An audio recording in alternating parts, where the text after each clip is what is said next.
অধীর রঞ্জন চৌধুরীর প্রাক্তন ব্যক্তিগত সচিবকে গ্রেফতার করল হলদিয়ার সুতাহাটা থানার পুলিশ।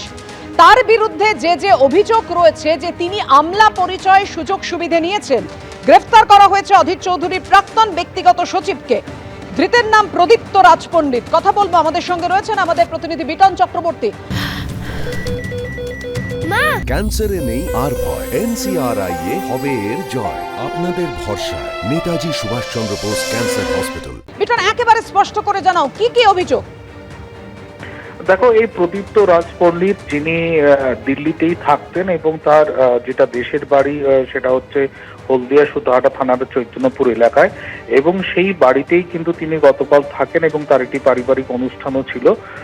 তারপরে কিন্তু তাকে পুলিশ জানতে পারে যে তিনি হচ্ছে ব্যক্তি আমলা পরিচয় দিয়েই কিন্তু বিভিন্ন সরকারি আধিকারিককে বিভিন্ন সময়ে বিভিন্ন ধরনের সুযোগ সুবিধা নিতেন, এবং সেই মতন অভিযোগ পাওয়ার পর কিন্তু পুলিশ তাকে প্রথমে ডেকে পাঠায় এবং ডেকে পাঠানোর পর তাকে জিজ্ঞাসাবাদ করে, এবং যেটা পুলিশের দাবি যে সে সদর্থক উত্তর দিতে পারেনি, এবং সেই জন্যই কিন্তু তাকে শেষ পর্যন্ত পুলিশ গ্রেপ্তার করেছে। এবং তার বিরুদ্ধে যে অভিযোগগুলো নিয়ে আসা হয়েছে, প্রতারণা এবং প্রতিশ্রুতি দিয়ে তারা ভঙ্গ করা, এবং তিনি যে গাড়িটি চড়তেন সেই গাড়িটাতে কিন্তু নীল বাতি লাগানো, হুটা লাগানো গাড়ি, এবং সেই মতন কিন্তু পুলিশের যেটা বক্তব্য যে মোটর ভেহিকলস যে অ্যাক্ট রয়েছে সেটাকেও তিনি লঙ্ঘন করেছেন।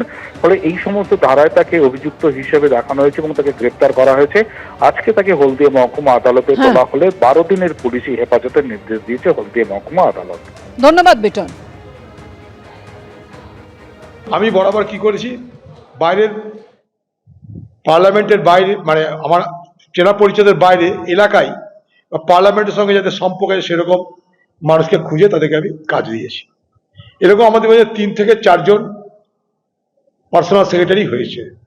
একজন মারা গেছে, একজন অন্য পেশায় চলে গেছে। এই যে ছেলেটা যার কথা বলছে, সে আমাদের বাংলার ছেলে, দিল্লিতে মানুষ হচ্ছে, দিল্লিতে বড় হয়েছে।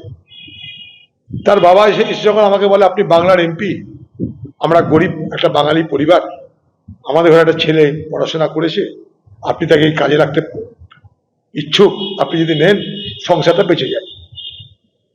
আমি তাকে কাজে নিয়েছি, দীর্ঘদিন ধরে সে আমার সঙ্গে কাজ করেছে এবং তার কাজে আমি সন্তুষ্ট ছিলাম, তাই তাকে আমি রেখেছিলাম।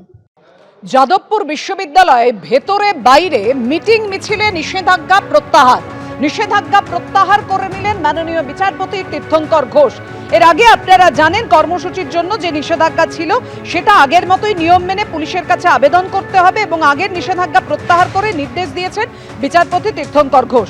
বিজেপির মিছিল সংক্রান্ত মামলার প্রেক্ষিতে 7ই মার্চ হাইকোর্টের নিষেধাজ্ঞা, 13ই মার্চ বা পরবর্তী নির্দেশ না দেওয়া পর্যন্ত বহাল নিষেধাজ্ঞা আজ প্রত্যাহার।